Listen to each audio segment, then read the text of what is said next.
Hare Krishna. Uh, oops. Welcome to our Sunday Bhagavatam class. Very interesting verses today, as always. So, Om Namo Bhagavate Vasudevaya. Om Namo Bhagavate Vasudevaya. Om Namo Bhagavate Vasudevaya. Today we begin with, oops, I'm going to go back to where we started. I was looking at the verses. 1351, first canto, chapter 13, text 51. Dhritarashtra sahabhratra gandharyas cha svabharyaya dakshinena himavata rishinam rishinam gataha. So Dhritarashtra Saha, together with Bhratra, his brother, who was Vidura, Dhritarashtra with his brother, Gandharya, and with Gandhari, his wife, Swavyaya, which means with his wife. Varya, it's interesting. In Sanskrit, a common word for husband is bharata, which literally means the maintainer, the one who maintains. And then the wife is a common word for wife is bharya, which means the one who is to be maintained. So that was the natural relationship, and that the husband has to provide for his wife, because wives are often very busy with taking care of their children. So, Dakshinena Himavata, on the south side of the Himalayan mountains, Himavata. Dakshina is an interesting word. It also means the right, like right and left. So Dakshina means the right. So if you're facing east, it's funny because these words in Sanskrit are sort of calculated from facing east or the sunrise. So if you're facing east, then your right hand is to the south. And so that's why Dakshina means, it means right, in terms of right and left. It means right, but it also means south. So on the south side of the Himalaya mountains, Rishinang Ashramam Gataha. So Dhritarashtra, with his brother and his wife, he has gone to an ashram of rishis.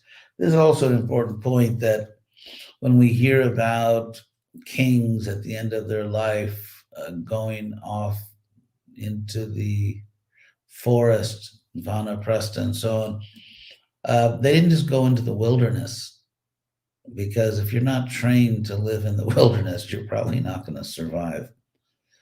And so there were ashramas, there were places you would go that specialized in taking care of or facilitating vanaprasthas. And so they knew all the rules of vanaprastha, because in the Bhagavatam and other literatures, there are all kinds of rules. If you're a vanaprastha, you do this, you don't do that, and so on. So they knew all that. And also, you go into the forest, how do you feed yourself? You have to know, you have to go to some place where there's a food supply. You can say, well, you can just become a yogi and eat leaves or forest fruits, but even those, some of them are poisonous, some of them are not. So where do you get water? So there were vanaprastha facilities or communities specialized in receiving and training and helping Vanaprasthas. So Dhritarashtra, his wife and brother, they went to a rishi's ashram for that purpose. The next verse is Shroto bhi saptavir javai. So this is the word srotas, which Prabhupada translates as a current. And so this verse refers to what was the current or bed of a river.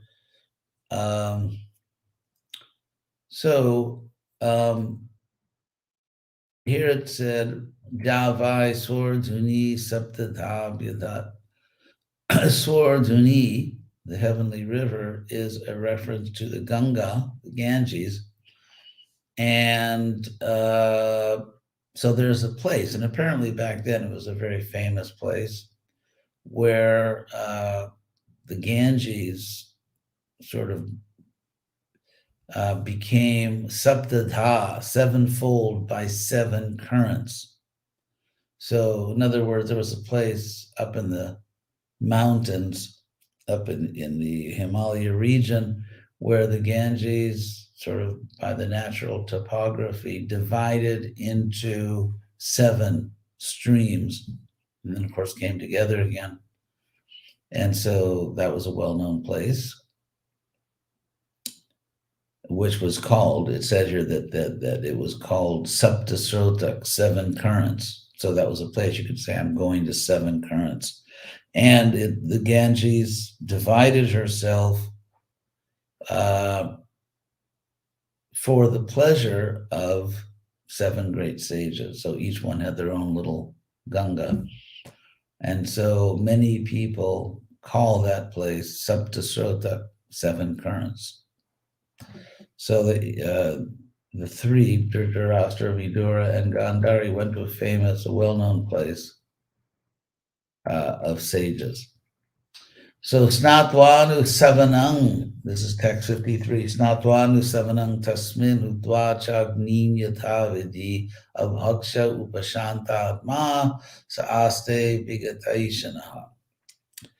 So Dhritarashtra there would bathe Tasmin in that, in seven currents, Saptasrotas. He would bathe Anu Savanam, which Prabhupada translates three times regularly, morning, noon, and evening. Savanam, and so Anu Savanam means following the Savanam, and Savanam means pressing. It refers to the great fire sacrifices, which are accompanied by the hymns of the Rig Veda, the great Vedic fire sacrifices, where this is the Soma sacrifice. And so there was a plant which the sages would procure up in the mountains, and they would, like, you may have seen a sugarcane press where they put the sugarcane stalk and there's a wheel that goes around and presses out the juice. So that's Savanam. There was a pressing out of the Soma rasa, the nectar of the Soma plant, which was used in the Vedic sacrifice. And that pressing for this Vedic sacrifice took place 3 times a day, morning, noon, and evening. And so Anu Savanam, following the pressing, in other words, regularly, came to mean just in general 3 times a day. Originally used for, the word came from the idea of pressing out the Soma rasa. So Snatva, so that means that just as we chant Gayatri 3 times a day, so those 3 times they would bathe. They would bathe there in the river, because remember, they're in 7 currents, so the Ganga flows there. So they would bathe 3 times a day. Snatvanu Savanam Tasmin. If it's summer, that's very pleasing. If it's not summer in the mountains and you bathe 3 times a day, that can be quite challenging. And then, so bathing in that way, hutwa, chagnin, and offering into the fires. So fire here is plural, agnin, fires, which means there were various sacrificial fires. Sometimes they were for the devas, some a fire for the forefathers, and a fire for earth. So yatavidi, according to the rule. So again, they are in an ashram of sages. The sages are expert in these things. And so they would make their offerings and they would bathe strictly according to the prescribed procedure. And abhaksha, Dhritarashtra would simply take water. So his very austere life, his meals in a sense were water. And upashantatma, and so he began to become very peaceful. Dhritarashtra during his life was seldom peaceful. He was always ambitious, always trying to get things for his sons. And, in the midst of all this political intrigue, so Dhritarashtra did not have a peaceful life. So considering who we're talking about, it's significant here is described that he became peaceful. So finally, at last, he became peaceful. And Saaste, he stayed there. Bigata Aishanaha, free of Aishana. Prabhupada translates his thoughts in relation with family welfare. Aishana in general just means a desire, a very strong desire, like you really want something. So Dhritarashtra, as we know, had these really terrible ambitions. He knew what he should do, but often didn't do it, often didn't do what was right, what he knew to be right, because he had such strong attachment to his son. In a sense, you could say that because Dhritarashtra, although he was the firstborn legally from Pandu, but he never really became a king because he was blind. So we can imagine all the attachment to his son becoming the king. And you can see how Dhritarashtra thinks that, well, I was the firstborn and my son is the son of the firstborn. So even though technically, or by dharma, the sons of Dhritarashtra did not have a right to the throne, but on an emotional level, Dhritarashtra was very attached to that idea.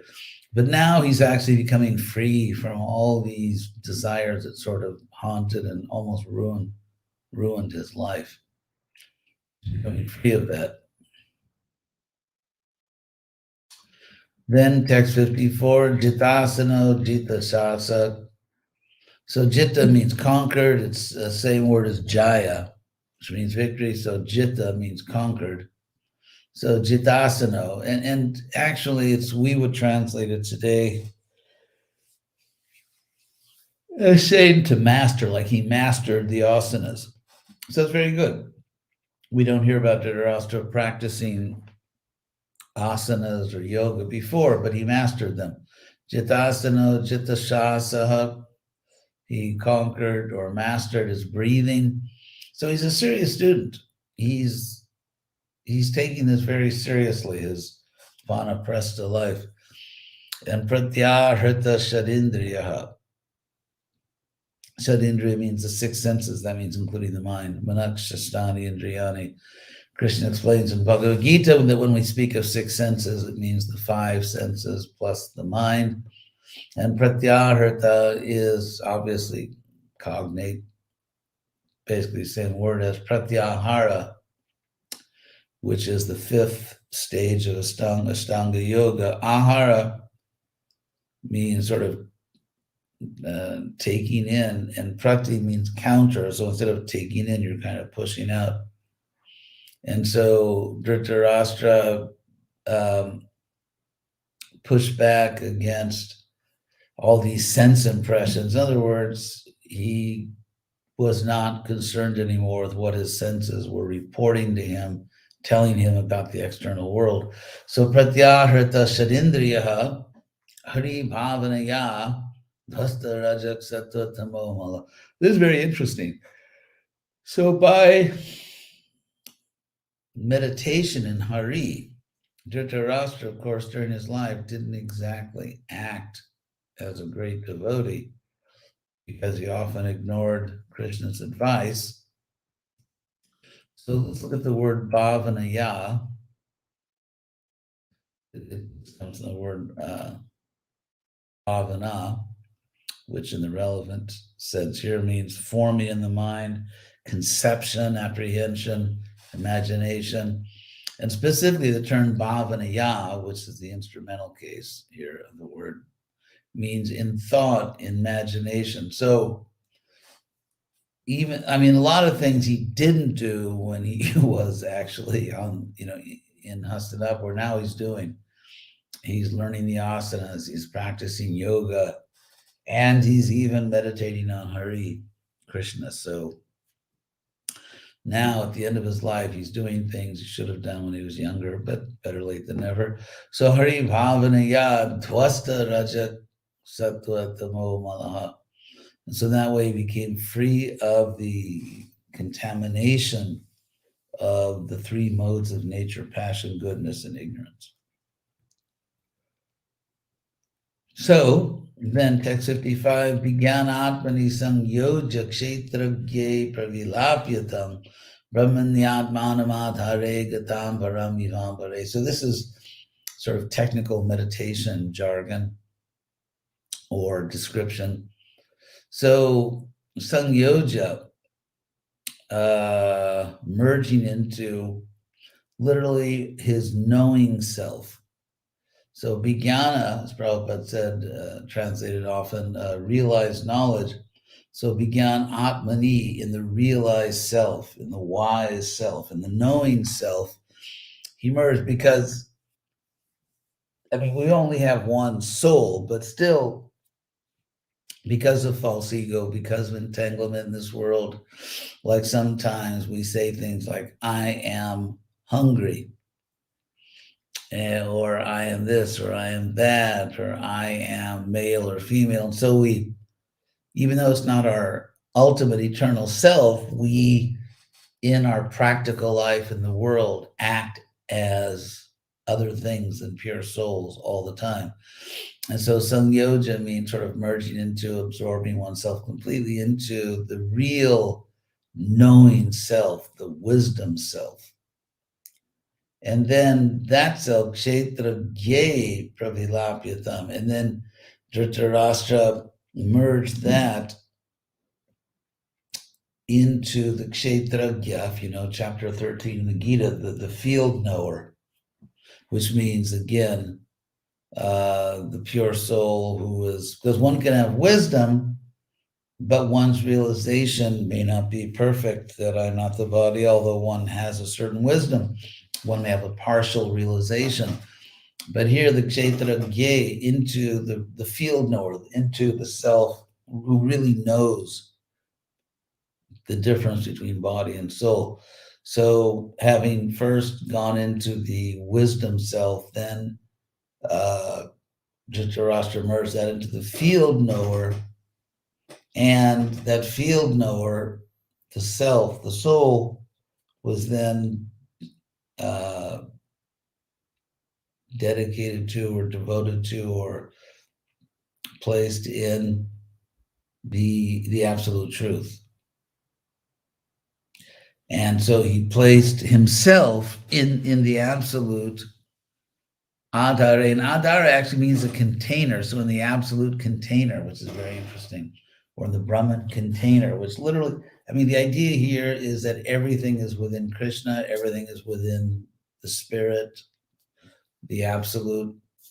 And so the example here is that Gatambaram Yuvambare, that gata means a pot, like a clay pot. And Gadambaram means the literally pot sky. And I'll explain what that means. I mean, it actually makes sense if you know what they're talking about here. So Ambara, it can mean different things. Also means sky, atmosphere, ether.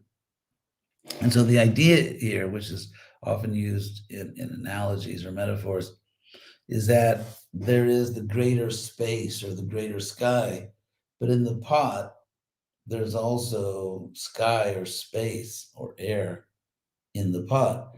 And so in this case, the idea is the air or the sky or the space in the pot just goes into the greater sky. So does this mean impersonal liberation? Not necessarily.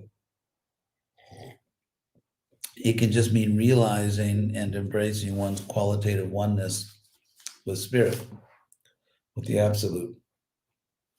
So anyway, so the self in the he finally, Dhritarashtra, like you could say, located himself or placed himself in the Brahman or absolute container, just like the sky is everywhere, but there's a little portion of sky or space.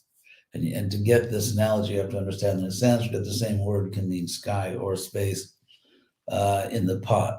So the pot sky is just like taking the pot sky and then putting it into the greater sky. So anyway, that's the example here. A little technical. So maybe we'll stop here.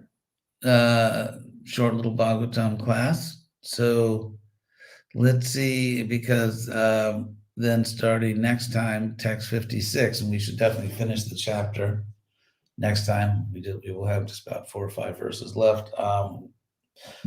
We'll do that next time. So let's see if there are any questions.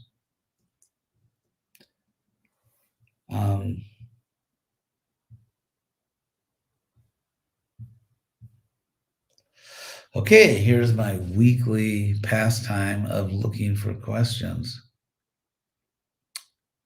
Thank you all for your comments, even if I don't say anything, but I appreciate them. Oh, a lot of new Shaktis there. Hare Krishna.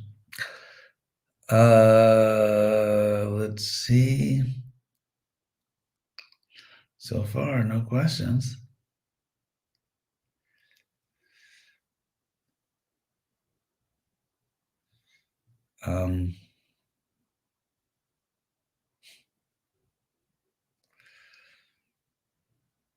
So Radha Kanta, translating from Spanish.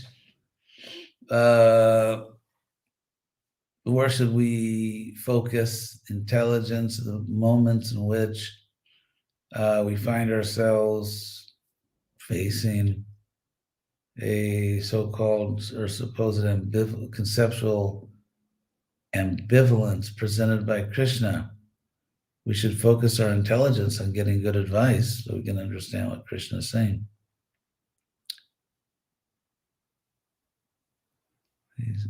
Oh, so Priyahita, please explain for the devotees what it means to be a vanaprastha in this modern time. ISKCON, well, what it doesn't mean is to go to the forest and find a vanaprastha specialist and just, dress in tree bark and all that. I hope we understand that's not what we do in this age. What it really means is that when you're a grihastha, you have so many duties. It's, you're responsible for the lives of children, which is a heavy, heavy responsibility. And you have to raise kids, you need a house, you got to take care of the house, and there's a lot of stuff to do to maintain a family. It's tiring and it takes a lot of time. So the idea of vanaprastha is that when your children are at an age when they can reasonably be expected to take care of themselves, and one has the freedom to downsize, to use the modern term, to simplify one's life, and radically simplify one's life and really focus on direct devotional service to Krishna. So that's really, I think, the essence of it. Oh, here's one from Ananda Leela. Despite a lifetime, oh my God, it just jumped. It's not me. Despite a lifetime of material goals, it seems that Dhritarashtra was able to reach what Prabhupada called highest perfectional development of spiritual identity. How long did Dhritarashtra take to reach this stage? Is it reasonable to expect that we can live a not so pious life and still be this focused on spiritual activities in our old age? Is it reasonable? No, it's not reasonable. In one sense, because Dhritarashtra is participating actively in Krishna Lila. He's seeing Krishna all the time. So, of course, we're seeing Krishna all the time in the form of pictures and deities, whether temple deities or household deities. So, at the same time, there are cases where someone was entangled, but then at the end of life, realizing that his or her life was ending, there are cases where people have become very serious and really dedicated themselves to Krishna. So I would say we shouldn't bank on that. We shouldn't depend on that. But still, when the opportunity comes, when the children are grown, we should eagerly take advantage to really strongly focus on our spiritual life.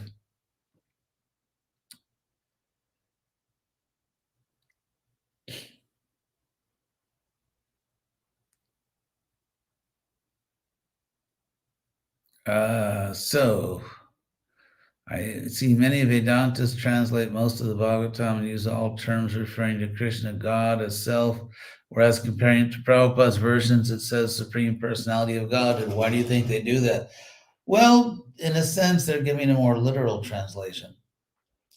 The Supreme Personality of Godhead is a fascinating term, and Godhead, I think, comes from Christian theology, that term, because they had their whole Trinity thing. And so kind of like the whole corporation, the whole divine corporation. But so as we know, there's Krishna and he has many expansions. There's the original form of Krishna, he has many expansions. And so if you mean, so in a sense, Godhead can be taken to mean Krishna in all of his expansions. And so Godhead is a lot easier to say than Krishna in all of his expansions. And of course, Supreme Personality. Prabhupada really wanted to emphasize that God is a person. So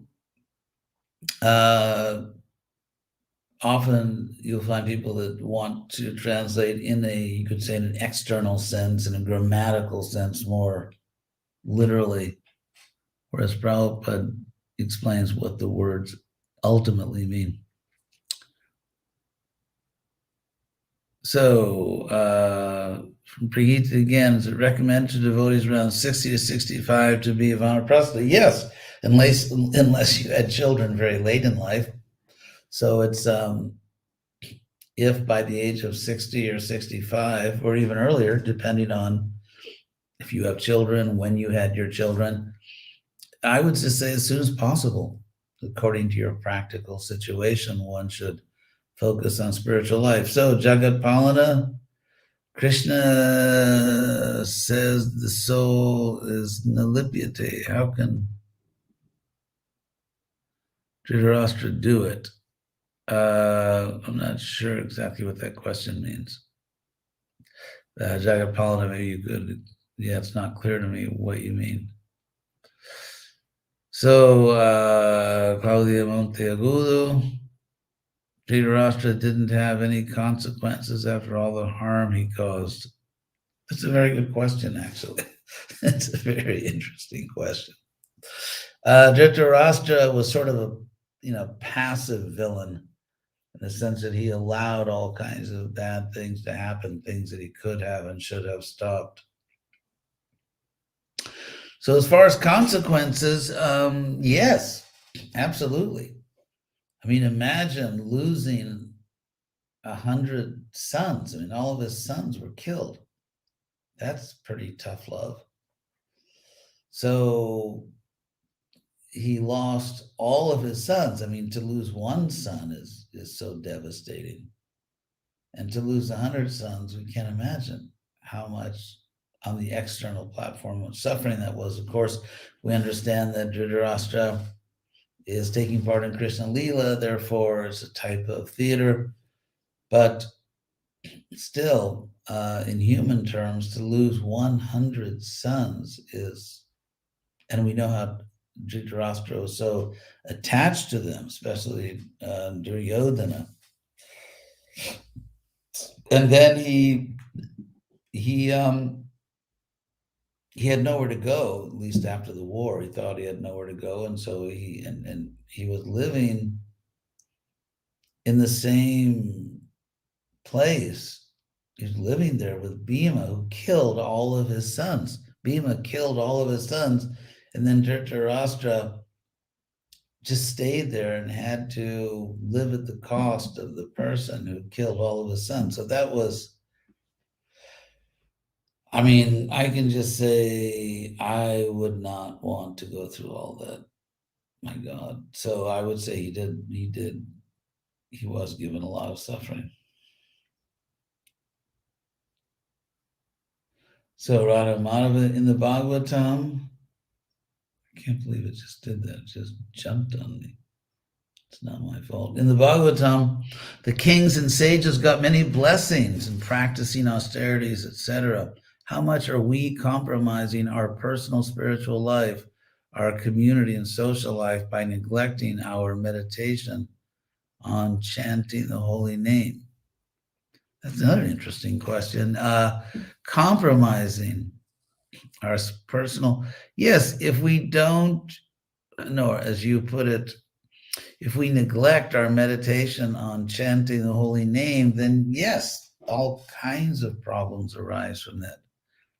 And those who don't chant are probably more aware than anyone else of all the trouble that comes in life from not chanting. So we should chant, actually.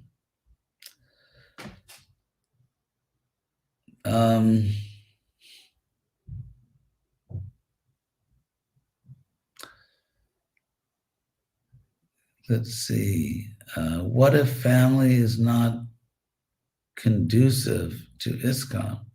Oh, you have to make a judgment. It depends. How much is it not conducive? Is it really destroying your spiritual life, or is it just a nuisance, or is it just something you're not happy about? And what kind of family do you have? Do you have children? And so, in every individual case, all the factors have to be calculated. So, thank you for those who are sending good wishes. Lilakara, actually. In the purport to verse 53, Srila Prabhupada mentions drinking water only without solid food is also considered fasting. From now on, can we mention to those new or young in Bhakti Yoga in relation to festival days that we can only drink water instead of mentioning the word fast? Yeah, however you want to break the news to people. That's a linguistic thing.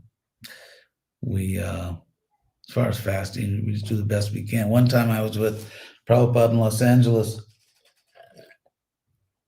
We were sitting in his quarters. He was actually taking massage, and he said to a disciple that if it's difficult for your body to fast on fast days, then you can eat fruit.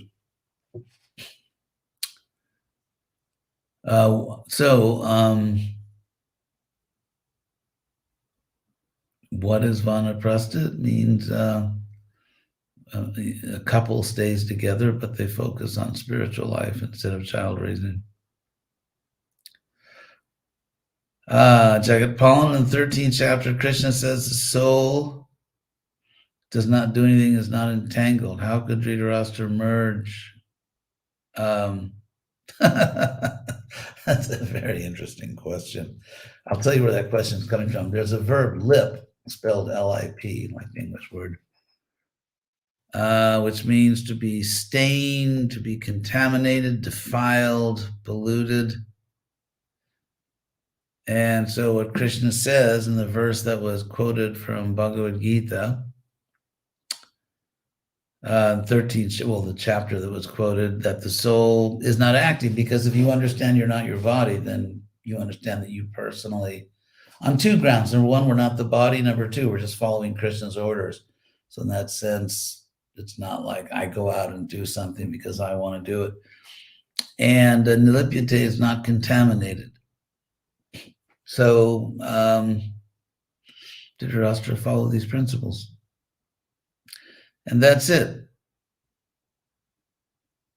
So thank you all very much for participating, and I hope you all have a very good week in Krishna consciousness.